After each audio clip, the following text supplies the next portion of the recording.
Hi everyone, welcome back to our channel.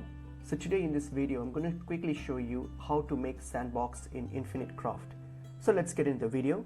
Open up Infinite Craft. So once you're here, so we're going to start off with water. So open up water and then add it with fire.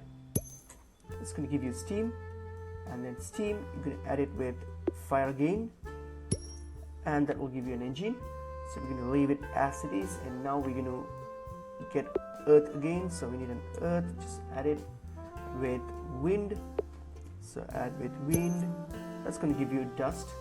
So now once you get dust, add it again with dust, that will give you sand. So once you get sand, what are you going to do? You're going to add this sand with this engine here.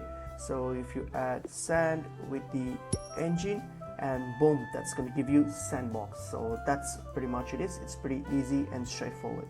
So I hope this video was helpful to you all. I will see you in another video. Thank you.